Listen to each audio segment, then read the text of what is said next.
மார்ட்டி பொண்ணு வயசு கோளாறுல at a டைம்ல ஒரே நேரத்துல 2 பேத்தோட செக்ஸ் வச்சிருப்பாள்ல. அதுக்குன்னு போலீஸு அவங்களெல்லாம் அரெஸ்ட் பண்ணி உள்ள வச்சிருக்காய்ங்க. மார்ட்டியோட பொண்ணுக்கு 18 வயசு கூட ஆகலையாங்க. அதனால இது மைனர் கேஸு. கேஸ் போட்டா உங்க வாழ்க்கையெல்லாம் அவ்வளோதான்டா. வந்து ஒழுங்கா அடிய மட்டும் வாங்கிட்டு போயிருங்கடான்ட்டு மார்ட்டி ரெடியா கிளவுஸ் எல்லாம் போட்டுக்கிட்டு அவங்கள கூப்பிடுறான். அவங்களுக்கும் இது பெட்டரான ஆப்ஷனா இருக்கேன்னுட்டு அவங்க வந்தா, பொண்ண பெத்த அப்பனுக்கு எவ்வளோ கோவம் வரும். போட்டு அடி பொளக்குறாங்க. இவன் அடி வாங்குனத பார்த்துப்புட்டு, இன்னொருத்தன் அப்படியே பயத்துல ஒண்ணுக்கே போயிருவான் போல இருக்கு. அந்த அளவுக்கு பயப்படுறான். அடுத்த சீன்ல பிரசன்ட்ல இந்த புது அதிகாரிங்க மாட்டிய இன்னும் விசாரிச்சுக்கிட்டு தாங்க இருக்காய்ங்க. கோழி ஏன்டா 2002ல வேலைய விட்டு நின்னான்? அது இதுன்னு போட்டு நோண்டி துருவுறாய்ங்க. அப்போ சொல்றாங்க இந்த மாதிரி, கோலுக்கு உண்மையான சீரியல் கில்லர் இன்னும் வெளியில தான் சுத்திட்டு இருக்கான்னு தெரிய வந்திருக்கும் இல்லையா? அதுக்குன்னு கோல் மட்டும் தனியாவே மறுபடியும் 2002ல கேஸ மறுபடியும் முடிஞ்சு போன கேஸ ஓப்பன் பண்ணி இவன் எல்லாத்தையும் விசாரிக்க ஆரம்பிச்சுட்டான். கோலு மட்டும் தனியாவே போய் எல்லாரோட அக்யூஸ்டுங்க வீடு, அப்புறம் பாதிக்கப்பட்டவங்க வீடு எல்லாரும் போயிட்டு விசாரிக்கிறாங்க. இறந்து போனவங்க எல்லாருமே இந்த ஸ்கூல்ல சேர்ந்தவங்க தான்னு அதுல தெரிய வந்திருக்கு. அதாவது இவன் போய் விசாரிக்க போயிட்டு வந்திருப்பான்ல, அந்த ஸ்கூலை சேர்ந்தவங்க தான் எல்லாரும் இறந்துருக்காங்கன்னு தெரிய வந்திருக்குதுங்க. ப்ரெசென்ட்ல இப்போ இந்த புது டிடெக்டிவ்ஸுங்க மேகியையும் புடிச்சு கூட்டு வச்சு விசாரிக்கிறாய்ங்க. விசாரணையில இவ என்னன்னா மார்ட்டியோட எக்ஸ் ஒய்ஃப்ன்றாய்ங்க. அப்போனா இப்ப பிரசன்ட்ல மேகிக்கும் மார்ட்டிக்கும் டிவோர்ஸ் ஆகிருச்சு போல் இருக்குங்க.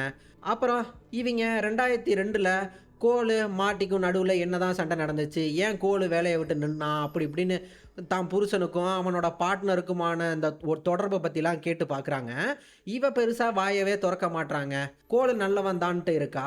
கோலுக்கு நல்லா முட்டு குடுத்து பேசுறா. ஆனா புருஷன்காரன் மார்ட்டிய தாங்க கழுவி கழுவி ஊத்திக்கிட்டு கிடக்கா. கதை மறுபடியும் இப்ப பாஸ்ட்டுக்கே போகுது.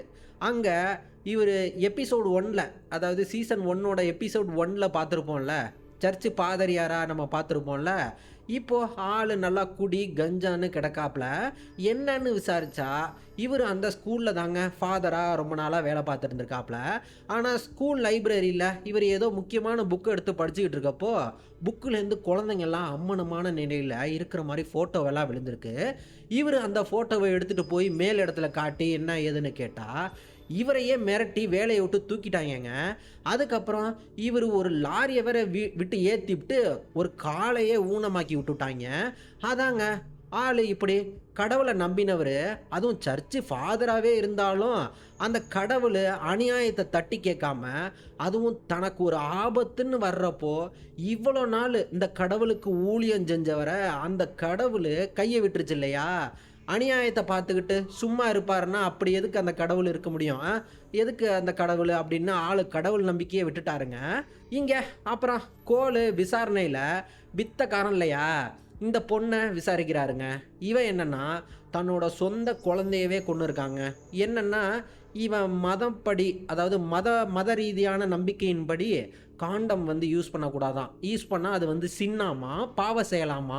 அதுக்குன்னு இவன் காண்டமே யூஸ் பண்ணாமல் செக்ஸ் வச்சுக்கிட்டு அதுக்கப்புறம் கர்ப்பம் தெரிச்சதுக்கப்புறம் தெரிய வந்திருக்குது கர்ப்பம்னு. அப்பவும் அபாஷன் பண்ணவும் பாவச் செயல்னு சொல்லிவிட்டு இவன் மதம் சொல்லியிருக்குன்றதப்படி அதுக்குன்னு அபாஷனும் பண்ணாமல் குழந்தை பெற்றுக்கிட்டாங்க.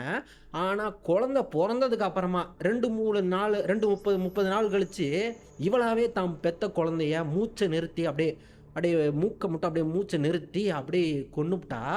ஷோ நல்ல நல்ல மதரா இருக்காளே இவன். எப்பா பார்த்தீங்களா?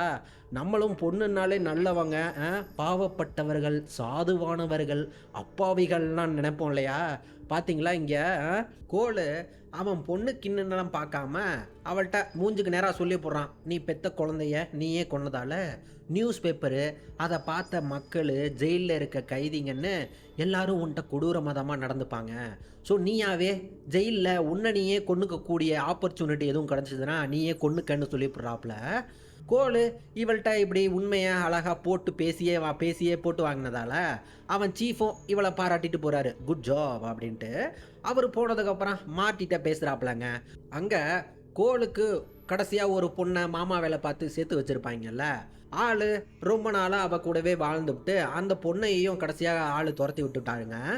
கல்யாண வாழ்க்கையில் இவனுக்கு பெருசாக ஈடுபாடு இல்லாமல் மறுபடியும் சிங்கிள் வாழ்க்கைக்கே தான் பெஸ்ட்டு அப்படின்ட்டு ஆள் மீண்டும் சிங்கிள் வாழ்க்கைக்கே வந்துட்டார்.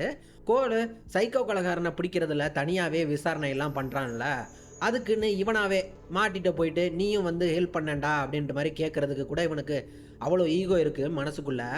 மாட்டி பயலுக்குங்க அதான் அந்த 95 கேஸ்லேயே இவங்களுக்கு பேர் புகழ்லாம் கிடச்சிருச்சுல்ல, அதனால் எதுக்குடா மறுபடியும் முடிஞ்சு போன கேஸை மறுபடியும் ஓப்பன் பண்ணி அவன் உண்மையான கொலைகாரன் இல்லை இவன் தான் உண்மையான கொலைகாரன் எதுக்கு தேடிக்கிட்டு இதெல்லாம் சொல்லிக்கிட்டு அப்படின்னு பார்த்துக்கிட்டு இருக்கான். அதனால் கோலு தான் டிடெக்டிவ் பார்ட்னரான மாட்டிய அப்பப்போ பேசையிலே அப்பப்போ உரண்டை இழுக்கிறான். டேய் டேய் நான் இல்லைன்னா நீ வேஸ்ட்டுடா அப்படின்ற மாதிரி இவங்களுக்குள்ள ஒரு குட்டி கிளாஷ் மாதிரி, அதாவது ஈகோ கிளாஷ் மாதிரி ஆயிடுச்சுங்க. நான் பெரிய ஆளா நீ பெரிய ஆளான்ட்டு இவங்களுக்குள்ளேயே ஒரு மாதிரி ஈகோ கிளாஷ் ஆயிடுச்சு. அப்புறம் கோலு 1995 அந்த சைக்கோ கிட்டேருந்து 2 பொண்ணுங்களை காப்பாற்றி தூக்கிட்டு வந்திருப்பாங்கல்ல, இப்போ 2002 7 வருஷம் அப்புறம் அந்த பொண்ணை போய் பார்க்குறாரு. அந்த பொண்ணு அதுக்கு ஏற்பட்ட அந்த ட்ராமா மாதிரி ஆயிருக்கு. பேசவே மாட்றாங்க. இவரும் கேட்குறாப்புல அந்த 2 பேர்த்த தவிர வேற யாராச்சும் வந்தாங்களாமா என்னம்மா ஏதுமான்னு. அப்போ சொல்கிறா என்னன்னா, 3ஆவதா ஒருத்தன் வந்தான், அவன் மூஞ்சி எரிஞ்சு போனவன் ஒருத்தன் வருவான், அவன் தான் இருக்கிறதுலே கொடூரமானவன்னு சொல்ல, இந்த ட்ராமாவை முடிஞ்சு போன ட்ராமாவை கோல் ஞாபகப்படுத்துகிற மாதிரி பேசவும், இப்போ கோல் தான் தன்னை டார்ச்சர் பண்ண அந்த சைக்கோவோன்னு நினச்சிக்கிட்டு இவ பயந்து போய் அப்படியே கத்த ஆரம்பிச்சிட்றா. எல்லாம் வந்து அதுக்கப்புறம் நம்ம ஆள் அங்கேருந்து கிளம்பிட்டாயேங்க. நம்ம கோலு இப்படி ஊருக்குள்ளே எல்லாத்தையும் விசாரிக்கிறான்னு அவனோட டிடெக்டிவ் உயரதிகாரிங்களுக்கு நம்ம விஷயம்லாம் தெரிய வந்திருக்கு. அதுக்குன்னு கோலை பிடிச்சி திட்டுறாப்புல, கண்டித்து விடுறாப்புல இருக்காப்புல. இவனும் சொல்கிறான் என்னன்னா, ஐயா அந்த சீரியல் கில்லர் இன்னும் ஊருக்குள்ளே தான் கொலைகளெல்லாம் பண்ணிக்கிட்டு தான் இருக்கான். அந்த ஸ்கூல் ஓனருக்கும் இவனுக்கு இந்த கொலைகளுக்கும் நடக்கக்கூடிய கொலைகளுக்கும் ஏதோ சம்மந்தம் இருக்குது போல் இருக்கு அப்படி இப்படின்னவும் அவர் அதெல்லாம் சட்டை கூட பண்ணலைங்க. டேய் பேசாதரா, இனி இந்த சீரியல் கில்லிங் விஷயத்தெல்லாம் நீ சட்டை கூட பண்ணாத, நோண்டாத அப்படின்ற மாதிரி சொல்லி போடுறாரு. அங்கே கோலுக்கும் மார்ட்டிக்கும் நடுவில் மறுபடியும் அவங்களுக்குள்ள அந்த ஈகோ கிளாஸே ஆகுது. அங்கிட்டு மார்ட்டி இந்த பொண்ணை மறுபடியும் சந்திக்கிறாரு. உங்களுக்கு இந்த பொண்ணை யாருன்னு தெரியுதா சொல்லுங்க பார்ப்போம். எபிசோட் 2ல் மார்ட்டி இவளை ப்ராஸ்டிடியூஷன் நடக்கக்கூடிய அந்த டென்ட்டுக்கு போயிட்டு அப்போ அவள்கிட்ட கூட காசை கொடுத்துட்டு வேற வேலை பாருமான்னு சொல்லிட்டு வந்திருப்பார்ல. இப்போ அவள் என்னன்னா நம்ம மாட்டி சொன்னபடியே அவர் சொன்னதை கேட்டுவிட்டு அவளும் அந்த பாலியல் தொழிலெல்லாம் விட்டுவிட்டு நல்லதாக ஒரு வேலைக்கு சேர்ந்துட்டா. தான் வாழ்க்கையை ரொம்பவே அழகாக ஆக்கிட்டாங்க, நல்லாவே மாற்றிட்டா. இப்போ தான் வாழ்க்கையை இப்படி அழகாக மாற்றினதுக்கு காரணமான நம்ம மார்ட்டி இவளுக்கு ரொம்பவே பிடிச்சி போச்சுங்க. பேசிகிட்டு இருக்கையிலேயே வாங்களேன் வீட்டுக்கு போகலான்னு கூப்பிட்றாங்க. அடி பாவி இப்போ தானடி திருந்திட்டேன்னு சொன்னன்ற மாதிரி. அப்புறம் 2 பேரும் உடல் உறவில் ஈடுபடுறாங்க. இந்த மாட்டி பையருக்கான பழைய குருடி கதவை திரடின்ற மாதிரி ஆள் மறுபடியும் வப்பாட்டி வச்சுக்கிட்டு தான் பொண்டாட்டிக்கு மறுபடியும் துரோகம் பண்ண ஆரம்பிச்சிட்டாங்க. கரும்பு முடித்தவன் ஆள் செக்ஸ் வச்சுக்கிட்டு வீட்டுக்கு கூட போகாமல் நேராக ஆஃபீஸுக்கு வந்துட்டாங்க. அப்புறம் மார்ட்டி வேலையெல்லாம் முடிச்சுவிட்டு வீட்டுக்கு வந்திருக்கான். அதுவும் ஆள் நைட்டெல்லாம் வீட்டுக்கு வராமல் இப்போ அப்படியே வீட்டுக்கு பொத்துனாப்பில் வந்துவிட்டு எப்பவும் இல்லாமல் இப்போ புதுசாக ட்ரெஸ்ஸை வேற இவனாவே வாஷிங் மிஷினில் போட்டுவிட்டு ஆள் குளியல் வேற போடவும் மேகிக்கு ஏதோ சரியில்லையேன்னு சந்தேகம் வந்து மாட்டி ஃபோனை எடுத்து பார்த்தா ஆள் மாட்டிக்கிட்டாங்க. வப்பாட்டி ஃபோனை எடுத்து வச்சுருக்கான் வேற உள்ளுக்குள்ளே. இவன் தான் இந்த மாதிரி ஃபோட்டோவை எடுத்து பார்த்ததெல்லாம் அவன்கிட்ட எதுவுமே காட்டிக்கலைங்க. அப்படியே மேகி அப்படியே உட்காந்துருக்கா. இருக்கண்டி மாப்பிள்ள அப்படின்ற மாதிரி அப்படியே முறைச்சி அவன் மூஞ்ச அப்படியே பார்க்குறான். அப்படின்ற மாதிரி நாயை கழுவி நடு வீட்டில் வச்சாலும் அது புத்தி வாலாட்டாமல் இருக்காதுன்னு சொல்லுவாங்கல்ல, அந்த மாதிரி மேகி மார்ட்டி பைய ஆல்ரெடி இவன் ஒரு வப்பாட்டி வச்சு மாட்டி மன்னிச்சு மறுபடியும் ஒரு வாய்ப்பெல்லாம் கொடுத்தாலும் ஆளுக்கு இன்னும் அந்த புத்தி மாறலைங்க. மறுபடியும் தான் பொண்டாட்டிக்கு துரோகம் பண்ண ஆரம்பிச்சிட்டான். அதுக்குன்னு மேகி மார்ட்டியை பழி வாங்கிறது மாதிரி இவ நைட்டில் ஊருக்குள்ளே இருக்கக்கூடிய பாருக்கெல்லாம் போயிட்டு அங்கே வரக்கூடிய இந்த யாருன்னே தெரியாத ஆண்கள் கிட்டெல்லாம் பேச ஆரம்பிக்கிறாங்க. இது எங்கே போய் முடிய போகுதுன்னு தெரியல. மார்ட்டி இந்த பப்பாட்டி விஷயம் பொண்டாட்டி துரோகம் பண்ணது இதெல்லாம் இங்கே ப்ரெசண்ட்டில் இந்த இன்ட்ராகேஷனில் அப்படியே சொல்லாமல் ஆளை அப்படியே நேக்காக மறைச்சிட்டான். அவங்கள்ட்ட இதை பற்றிலாம் சொல்லலை, ஆனால் கோலை பற்றி மட்டும் சொல்லிவிட்டு அப்புறம் ஒரு கட்டத்தில் மாட்டி இந்த இன்ட்ராகேஷன்லேருந்து ஆள் கடுப்பாயிட்டான். டேய் இனிமே அந்த கோலை பற்றிலாம் என்கிட்ட பேசாதீங்கடா, அவனை பற்றிலாம் கேட்டிங்க அவ்வளோதாண்டான்ற மாதிரி கடுப்பாகி ஆள் அங்கேருந்து எந்திரிச்சு போயிட்டாப்புல. கதை இப்போ மறுபடியும் பாஸ்ட்டுக்கே போகுதுங்க. கோல என்னதான் இந்த உயரதிகாரி விசாரணைலாம் பண்ணாதன்னு சொன்னாலும், ஆளு அந்த ஸ்கூல் ஓனர்ட்ட போயிட்டு பேச்ச போடுறாரு. அவரு நம்ம கோலுகிட்ட பேசுறதுலயே நல்லா தெரியுதுங்க.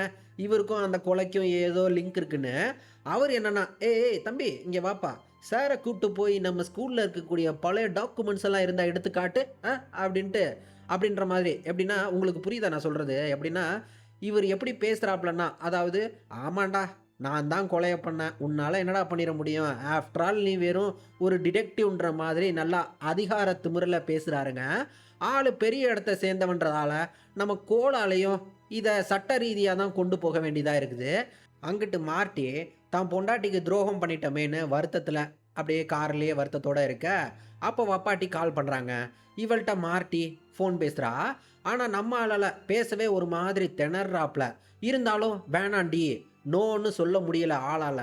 இவ சும்மா இருந்தாலும், அவ இவன விடவே மாட்டேங்கிறாங்க. வா வான்னு அப்படியே ஆள அப்படியே தூண்டுறா. அவ பேசுற குரல் டோன் எல்லாம் கூட, "ஹேய் மார்ட்டி சீக்கிரம் வாடான்ற" மாதிரியே ஒரு மாதிரி பேசுறா. ஆளு திரும்ப அவள கூடயே போயிட்டாங்க. ஆளு விடிஞ்சு கிடிஞ்சு, ஆளு அங்கேருந்து நேரா குளிக்காம கொள்ளாம ஆஃபீஸுக்கு வந்திருக்கான். அங்க உயர் அதிகாரி நம்ம கோல போட்டு திட்டி, லெஃப்ட் ரைட் வாங்கிட்டு கிடக்காப்ல. ஏன்னா, இவரு சொல்லியும் இவரு பேச்ச மதிக்காம, அந்த ஸ்கூல் ஓனர்ட்ட போய் விசாரணை நடத்திட்டு வந்திருக்கான்ல, அவன் வேற பெரிய இடத்த சேர்ந்தவன்றதால, அவன் அதிகாரத்த பயன்படுத்தி நம்ம கோல கம்ப்ளைண்ட் பண்ணிப்புட்டாங்க. அதுக்குன்னு நம்ம கோல 1 மாசத்துக்கு சஸ்பெண்டே பண்ணிப்புட்டாய்ங்கங்க. கோலு உடனே, "ஐயா, ஐயா, ப்ளீஸ் ஐயான்னு சஸ்பெண்ட் மட்டும் பண்ணிறாதீங்க ஐயான்னு" கெஞ்சாம, ஆளுக்கு செக்க கோவங்க. "போங்கடா டேய் உயர் அதிகாரியாச்சும் மயிராச்சுன்னு" ஆள் அப்படியே அவிங்கள்ட்ட மூஞ்ச காட்டி பேசிப்புட்டு அங்கேருந்து கெளம்பிட்டான். கோல என்னதான் ஆள சஸ்பெண்ட் பண்ணியிருந்தாலும், ஆளு தான் வீட்லயே கேஸ் சம்மந்தப்பட்ட எல்லாத்தையும் வச்சு வீடு பூரா அது இது இறந்தவங்க ஃபோட்டோவெல்லாம் வச்சிருக்கான். மான் கொம்பெல்லாம் வீடே பார்த்தீங்கன்னா, கிட்டத்தட்ட ஒரு மியூசியம் மாதிரி ஆகி வச்சிருக்காங்க. அங்க மேகி நைட்டு நேரத்தில கோல் வீட்டுக்கு அப்படியே தனியா வந்திருக்காங்க. அழுதபடியே அப்படியே புலம்பிக்கிட்டே, "மறுபடியும் மாட்டி என்னை ஏமாத்தி விட்டான்டா" அப்படின்ற மாரி சொல்லி புலம்பிக்கிட்டே வர்றா. இவன்ட்ட அப்படியே பேச்ச போடுறாங்க. அப்படி பேசிட்டு இருக்கும்போது ஒரு கட்டத்தில, இவன் இவன் தான் கூட செக்ஸ் வச்சுக்கணும்படியே அப்படியே கோல அப்படியே மயக்கி இழுக்கிறா. அப்படியே ஒரு மாதிரி அவகிட்ட இவன்கிட்ட வந்து. கோலும் ஆளு தீ போதையில இருந்ததால, அவளோட செடக்ஷன்ல மயங்கி, தன்னோட சுயத்த இழந்து, தான் பார்ட்னர், தான் நண்பனான மார்ட்டியோட பொண்டாட்டியோடவே ஒண்ணும் மண்ணுமா செக்ஸ் வச்சுட்டாருங்க. மேகியும் இப்ப எல்லாருக்கும் சொல்றா, "சாரி கோல், சாரி கோல். நான் தான் உன்ன வேணும்னே செட்யூஸ் பண்ணேன். 17 வருஷமா நான் ஏமாந்துப்ட்டேன். என்னால தாங்கிக்க முடியல. அ யாருன்னே தெரியாதவனோட அங்க பார்ல போய் உட்கார்ந்திருந்தேன். அப்புறம் தான் உன் வீட்டுக்கு வந்தேன்றா." கோலுக்கு உச்சக்கட்ட கோவங்க. அ இருந்தாலும் பொண்ணுன்றதால அவள அடிக்காம, "போடி வெளிலன்னு" கடந்து கத்திக்கிட்டு அனுப்பி விட்டுடுறாரு. கோலுக்கு தான் இப்படி நண்பனுக்கு துரோகம் பண்ணி, அவன் பொண்டாட்டியோடவே போய் இப்படி செக்ஸ் வச்சுக்கிட்டோமே அப்படின்னு நெனச்சு, இது அவனுக்கு ஒரு பெரிய குற்ற உணர்ச்சி ஆகி போயிருதுங்க. இங்க இந்த மேகி சனிய, அவன் என்னன்னா, ஏதோ சாதனை பண்ண மாதிரி நேரா மாட்டிட்டு போயிட்டு, "தம்பி இங்க வாப்பா உட்காரு. ஃபோன்ல உன்னோட புது வப்பாட்டி ஃபோட்டோவ பார்த்தேன். அதுக்கு நான் இப்ப உன் பார்ட்னரோட கோலோடவே செக்ஸ் வச்சுக்கிட்டேனே. இப்ப என்ன பண்ணுவ? இப்ப என்ன பண்றவன்ற" மாதிரி சொல்றா. அங்க மாட்டிக்கு சரியான கோவங்க. இவனுக்கு ஏன் கோவம் வருதுன்னு எனக்கு சுத்தமா புரியல. நான் எப்படி சொல்றேன்னா, நம்ம எத ஆஃபர் பண்றோமோ, அத தான் நம்ம மத்தவங்க கிட்டேருந்து எக்ஸ்பெக்ட் பண்ணுவோம் இல்லையா? அதாவது நம்ம லாயலா இருந்தா தானே மத்தவங்க கிட்டேருந்து லாயலா எதிர்பார்க்க முடியும். அ ஆனா இவன் என்னன்னா, மாட்டி பயல பார்த்தீங்களா? எப்படின்னா ஆளு 2 வப்பாட்டி வச்சுப்பானாம், குஜாலா இருப்பானாம், பொண்டாட்டிக்கு துரோகம் வேற பண்ணுவானாம். ஆனா தான் பொண்டாட்டி மேகி மட்டும் இவனுக்கு உண்மையா இருக்கணுமாங்க. என்னடா இதுன்ற மாதிரி இருக்குது. இவன் பண்றதெல்லாம் அதுக்காக, அவ ஒண்ணும் உத்தமியும் கிடையாது. யாரு? இவன் பொண்டாட்டி மேகியும். எப்படின்னா, பழி வாங்குறதுக்கு பார்த்தீங்களா ஆள எப்படி பழி வாங்குறான்னு. "அழகா பழி வாங்குறீங்களே மேடம்" அப்படின்ற மாதிரி. அவ இன்னொருத்தியோடைய இவன் இன்னொருத்தனோட செக்ஸ் வச்சுக்கிட்டான்னு, அதுக்கு இவளும் போயி பழி வாங்குற மாதிரி இன்னொருத்தனோட போயி செக்ஸ் வச்சுக்கிட்டு, அத வேற வந்து, "ஏய் பாத்தியா லுலுலுலாய் நான் பண்ணிக்கிட்டேன் பாத்தியா" அப்படின்ற மாரி வந்து சொல்லிட்டு இருக்கா. இந்த டாக்ஸிக் புருஷன், இந்த டாக்ஸிக் பொண்டாட்டிக்கும் நடுவுல நம்ம கோலு தாங்க ஒரு டிராமா ட்ரையாங்கிள்ல நல்லா மாட்டிக்கிட்டாங்க.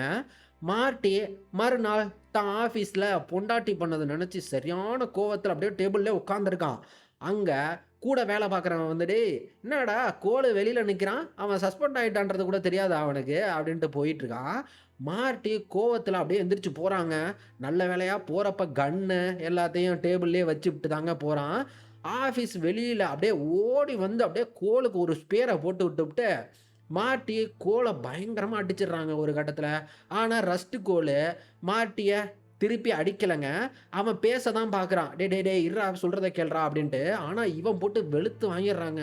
அப்படியே மூஞ்சி முகரெல்லாம் பேந்து போச்சு ரஸ்ட் கோலுக்கு. அந்த அளவுக்கு அடிச்சுப்புட்டான். பட்ட பகல்லேயே நடு ரோட்ல அதுவும் போலீஸ் ஸ்டேஷன் முன்னாடியே சண்டை போட்டா கூட்டம் கூடிட்டாய்ங்க. எல்லாம் வந்து சண்டைய பிரிச்சு விட்டுட்டாய்ங்க. இப்போ உயரதிகாரி, "டேய் உங்களுக்குள்ள என்னதான்டா ஆச்சு? நல்லா தானடா ஒண்ணும் மண்ணுமா இருந்தீங்க" அப்படின்ற மாரி பஞ்சாயத்து பேச, அப்போ ரஸ்ட் கோலு தான் இனிமே இந்த வேலைய விட்டு நிக்க போறதா, குவிட் பண்றதா சொல்றாப்லங்க. கோலுக்கு சொந்தம் பந்தம்ன்னு பெருசா யாருமே இல்லங்க. இவனுக்குன்னு கடைசியா இருந்தது இந்த மார்ட்டி பையன், அவனோட பொண்டாட்டி, இந்த 2 உறவுகள் தான். அப்புறம் இருந்த வேலை அவ்வளோதான். அவனுக்கு இந்த மேகி சனியன்னால மார்ட்டியும் இல்லன்னு ஆகி போயிட்டான். ஏன் இப்படி பண்ணிப்புட்டு அவன் கூடவே ஒண்ணா ஆஃபீஸ்ல அவன் மூஞ்சியவே டெய்லி முடிக்க முடியாது இல்லையா? ஆளு அதுக்குன்னு தான் ரொம்பவே புடிச்ச இந்த டிடெக்டிவ் வேலைய போய் தியாகம் பண்ற மாரி ஆயிருச்சுங்க. தான் பண்ண தப்புக்கும் தனக்கு தானே தண்டனை தேடுற மாதிரியும், இவனுக்கு வாழ்க்கையில கடைசியா பிடிப்புன்னு இருந்த ஒரே ஒரு வேலையும் விட்டுப்புட்டாங்க. அதுவும் இது இவனுக்கு ரொம்ப பிடிச்ச வேலை வேற இல்லையா? தொழில்ல ரொம்பவே நேர்த்தியா இருக்கிறவன் வேற, வேலைய விட்டுட்டாருங்க. போறப்ப, "டேய் நல்லா அடிச்சடா நீயு" அப்படின்ட்டு மார்ட்டிட்ட வேற சொல்லிப்புட்டு போறாரு. அதே சமயம் இங்க பிரசன்ட்ல மேகி இன்வெஸ்டிகேஷன்ல அவங்கள்ட்ட எதுக்கு அடிச்சுக்கிட்டாங்கன்னு எனக்கு எதுவுமே தெரியாதுங்கய்யா அப்படின்ட்டு நடந்து நாடகம் ஆடிட்டு கிடக்குறா. எபிசோடோட கடைசியில இங்க மார்ட்டி இன்வெஸ்டிகேஷனை விட்டு எழுந்து போயிருப்பான்ல பிரசன்ட்ல. இப்போ அவனை ஃபாலோ பண்ணிக்கிட்டே கார்ல நம்ம கோலு வரவும் இவனும் காரை அப்படியே ஓரமா நிறுத்தி பேசுறாங்க. அங்க கோலு, "மாப்ள பார்த்து ரொம்ப நாள் ஆச்சு. என் காசு நான் உனக்கு பீர் வாங்கி தரேன். வாயேன் குடிச்சுக்கிட்டே பேசுவோன்றான்." இவனும் ஓசி பீருன்னு ஆசையில் மாட்டி அப்படியே வண்டியை எடுக்க, "பீரை நீ வாங்கி கொடு, நான் வேணா வந்து குடிச்சுக்கிட்டே பேசுவோம்" அப்படின்ற மாதிரி சொல்கிறான். சரின்னு வாங்கி தொலைகிறேன்டா வாடா அப்படின்னு சொல்லிட்டு 2 பேரும் பேச அங்கேருந்து கிளம்பிட்டாங்க. அங்கேருந்து மாட்டி தான் கடைசியா இவன் கூட சண்டை போடுறப்ப கன்னை கடைசியா ஆஃபீஸில் வச்சுட்டு போயிருப்பான்ல, இப்போ கன்னை அப்படியே லோட் பண்ணி ரெடியாக கையில் வச்சுக்கிட்டே ஆள் கிளம்புறாங்க. அடுத்த எபிசோடில் தான் பார்ப்போம். நம்ம மாட்டி கொல்றானா இல்லை அவனை உயிரோட விடுறானான்னு அடுத்த எபிசோடில் தான் நமக்கு தெரியும்.